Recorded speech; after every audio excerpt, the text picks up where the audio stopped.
Urban Recipes, a collaboration between 3 artists, and it's a mixed media installation. Joshua Levine, Raymond Saá, and Loveland. So,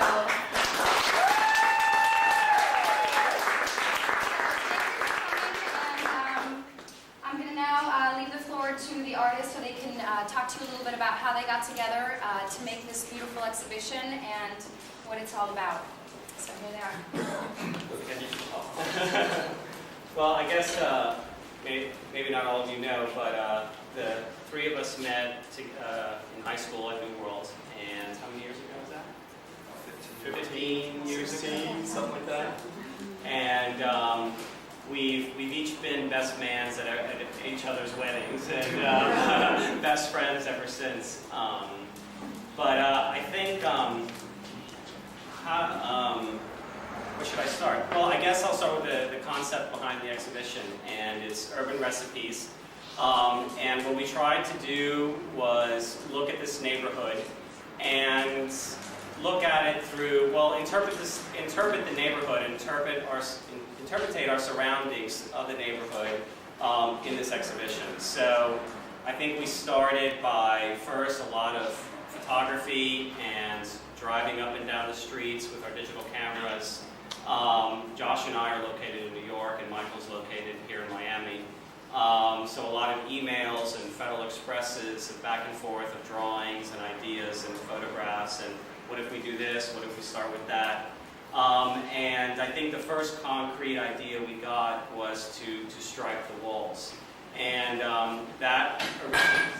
what we tried to do was get local buildings in the neighborhood and match the color. So we literally went with paint palettes, those Home Depot paint cards, walked around the neighborhood and tried to match different colors of buildings, trying to get the color of the neighborhood in here first. And, well, why don't I just pass it off to you guys? What do we know after that? That's where we got the color from. That was kind of our base code, I guess, to get it started. It's always hard to kind of get started on a flat white plain surface, especially when you don't really know where each other wants to start. And just start your own. We started our own things, started collaborating our ideas together, overlapping them, working them into each other as best we could. We got a lot of volunteer help from our old school. We got in touch with our old professors and had them get in touch with their students that go there now. That helped us a lot, especially with the backyard. We orchestrated where they could help, and that helped a lot as far as easing things up and getting out of our own kind of circles of how we work. Working with each other was a challenge. Well, the 3 of us have very different, our works. I mean, some of our individual works are there throughout the hallway, but I think the 3 of us have very different styles of working and we work with very different medias. And trying to bring these 3 different styles together, I don't think there's any one thing that any of us can call our own. It's just kind of made this. I mean, it doesn't look like anything I've ever made before. I think it's just been an equal share of input throughout. I would agree with that. We also, I know we're trying to add, the layering and the way that the neighborhood changes and is changing, this kind of constant flux between, I've had experience in this neighborhood probably 8 years ago, working a little bit around here, and how the neighborhood, I've watched it change from being a very, kind of after dark, very scary, even daytime, not necessarily wanting to be around here, to it's very changing. There's a lot of art that's happening now, a lot of culture that's coming into it, and how that also, in a way, displaces and changes the neighborhood dynamics. So the thought of adding a very overwhelming sense was something we were trying to always do. I think that also led to us wanting to stripe add these stripes so that right when you walked in, you were kind of hit with this very visual overload. There's also the music that obviously we have turned down right now so you can hear us. That plays a part, adding another little layer. We've got, these live animals that are running around that, you know, have their mind of their own and deal with their own stuff, that add something else, the whole video aspect, adding something. Eventually, we're going to be having, a little later on tonight, there'll be somebody in the backyard cooking jerk chicken, about 160 pounds of it, which will start adding the sense of smell and taste to it. So we were trying to really kind of immerse you in an experience, in a sensory experience of this event. You know, obviously coming to the opening is going to be a very different experience for you guys than it will be for somebody coming to the show, say Tuesday when it's open, when there won't be all this sort of these other layers that are going on. So I think a lot of it also has to do with just kind of the instantaneous moment that you're in as well. That I think has a lot to do with the neighborhood as well as Miami in general, just this kind of constant state of flux and reinventing itself. If I could add to that, I think also what really interests me is the are the local vendors that are here in this neighborhood and their hand-painted signs on the building. I mean, I think that this neighborhood has a lot of artwork already on its buildings that are just really beautiful and dynamic.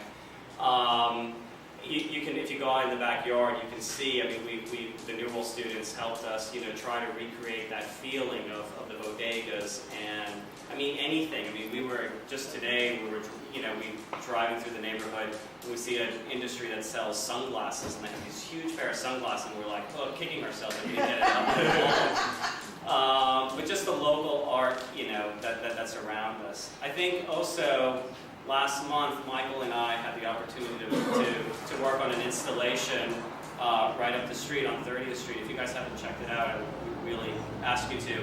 And I think that was the first time It's because viewed by driving by, so it's very easy. Yeah.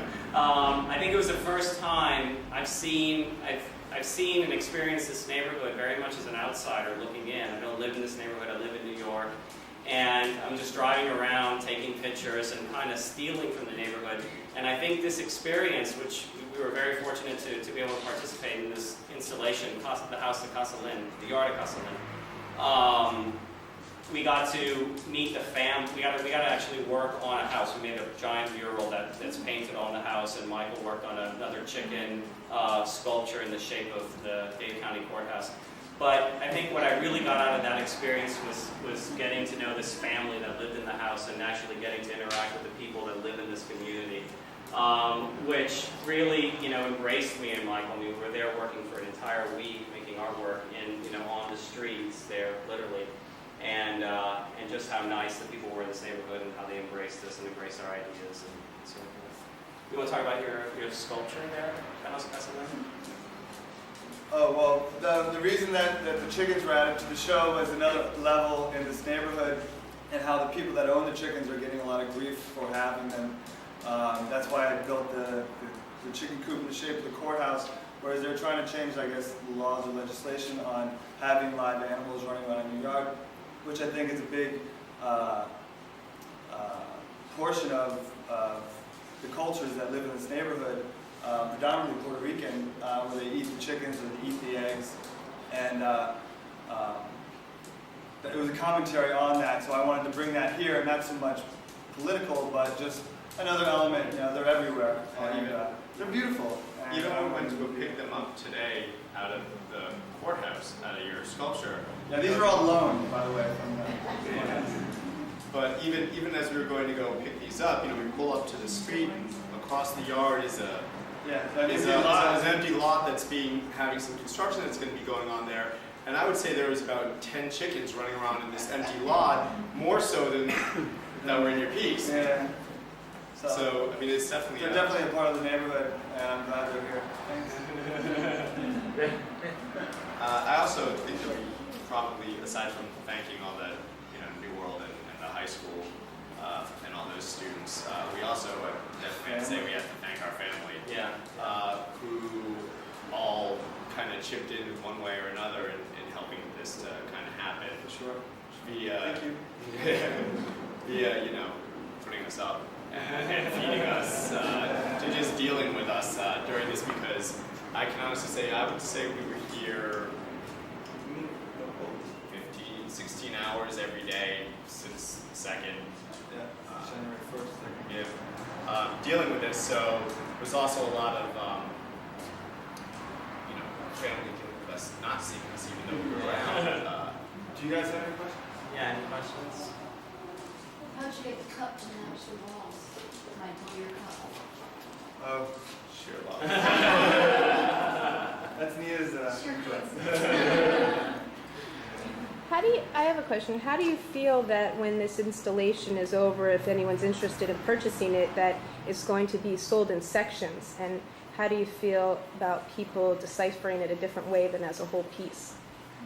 I see the walls as kind of separate pieces, but overall,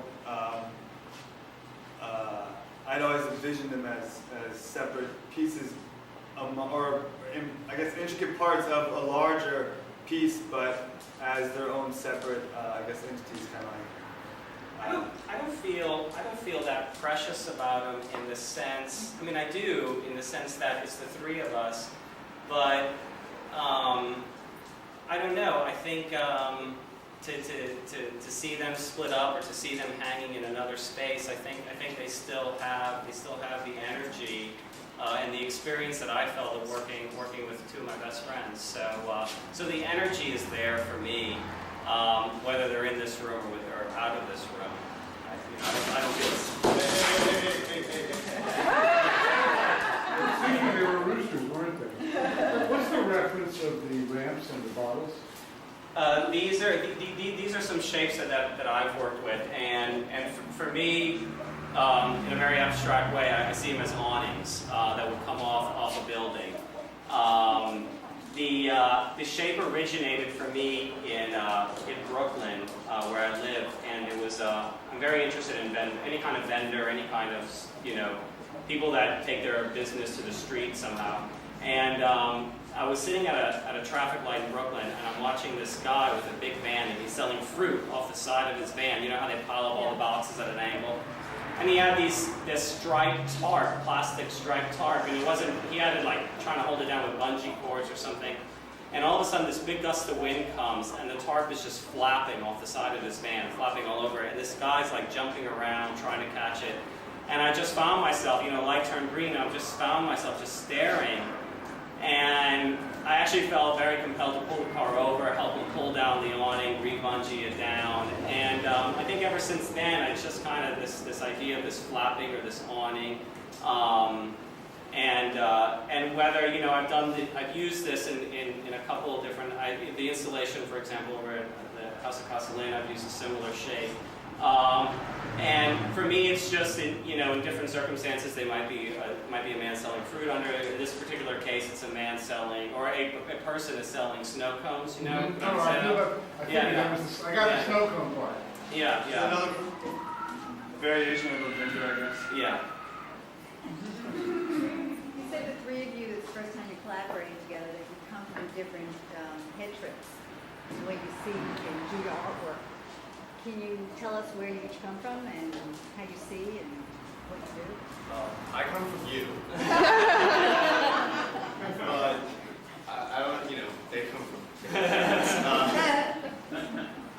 well, I mean, a lot of my work doesn't necessarily, I deal a lot with science, technology, and change and that sort of thing. And I kind of, the aspects that I know I've personally brought into the thing, this idea of change and I almost see the change in the neighborhood being like a biological change in that sort of respect. Hence kind of my ends of a lot of the drawings, the black lines kind of have these very organic and fluid sort of natures to it, as well as a lot of the video surveillance stuff. I think that kind of has a lot to do with me just being a narcissist. And liking to have that attention that I draw to myself, as well as putting people under pressure, knowing that they're being filmed or being watched by other people, and how that aspect, also the aspect of remote viewing and how you take one image of something and it completely changes by just putting it into a different context. A perfect example would be the chicken racetrack that you guys can't see from here, but Mike and I kind of came, Mike kind of came with this funny idea that we were going to deal with the camera. We wanted to have something on the chickens, And the idea of, well, why don't we do something that only people will get to see if they go into the video and kind of make reference to the outside of the street and pulling that in. So, you guys can actually see that from here, from this level, that their mat is painted black with stripes and arrows like a street, like a road.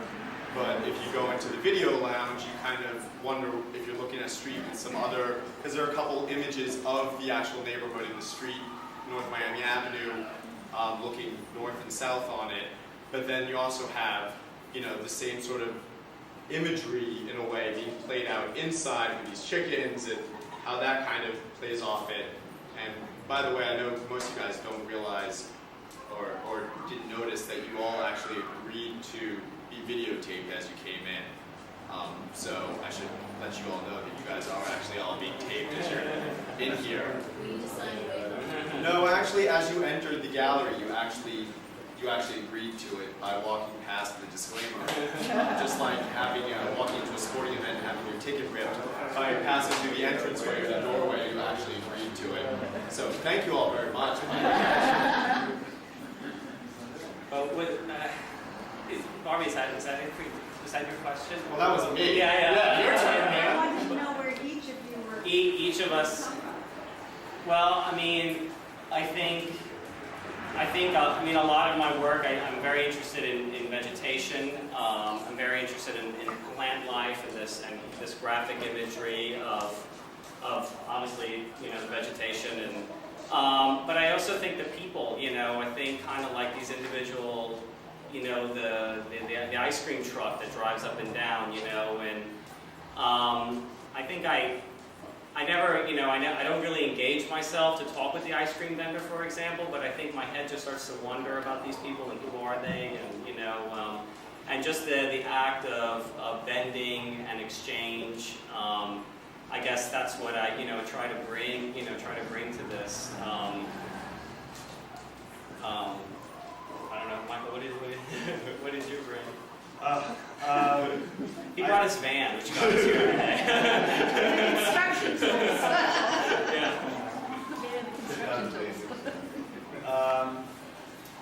I deal with a lot of signage, a lot of found objects. I'm constantly in search of elements. A lot of the lettering I've been collecting over the months, I find them in recycling plants and on the street and whatnot, and I'm just always hoarding. That's my material. I don't really go and buy them necessarily. I find a lot of them. I buy them by pound, but I don't. And in that respect, I think it pulls a lot of the neighborhood directly into it. A lot of the pieces behind you on the walls are digital images of the neighborhood with kind of relic or artifact pieces from the neighborhood in conjunction with the images. And I guess I'm a bit of a pack rat, I guess. But I like to let the materials speak for themselves without altering them a great deal. Because I think they have a lot to say without you having to futz with them or repaint them or polish them. So I kind of let their baggage speak for themselves and just try to have a good eye for design and layout and just try to place them in such a way. I'll play with images or bits of street sign for weeks and weeks. Constantly just playing with it and coming back to it and not liking it, and then all of a sudden one day it just turns on and it's finished, and then I mount it and it's off, it's done. So I try to work, I'm not super prolific, but I like to do a lot of them at the same time. The one thing in doing a collaborative that you're constantly learning is you can't get precious with anything, because anything,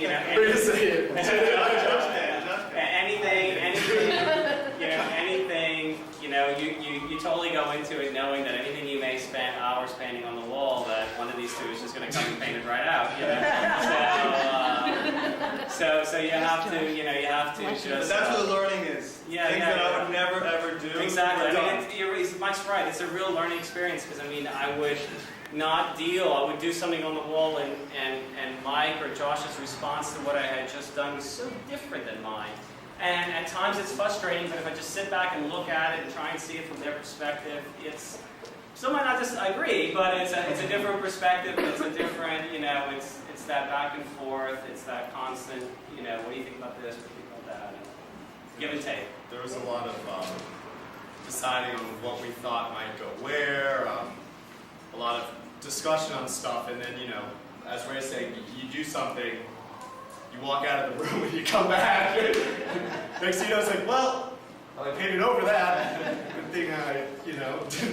But it was a lot of fun. I mean, it definitely was, it was a new, I mean, for me it was a new experience. I haven't really done too much collaborative work outside of, you know, working with my wife in pieces with work. But other than that, you know, I haven't really done that much collaborative artwork. And Raymond and I have worked on these type projects throughout the years because we went to college together as well. So we had a bit of experience, but this is the first time that all three of us have actually worked on the same thing. So that was fun. It was a lot of fun. And I definitely look forward to the next time we Do do it it again. So thank you all for coming. Thank you very much.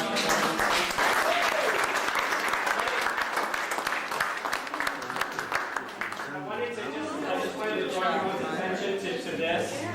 If you're interested in seeing the other installation, if you could just pick up a Wynwood map on your way out, and it's number 27.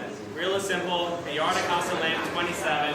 It's right around the corner, 55 Northwest 30th Street. It's going to be all over. We're on between 34th and 35th. We're between 34th and 35th, so all you have to do is just go to 30th, make a right, and it's right there on the street. So please check it out, guys. Pick one up on your way out.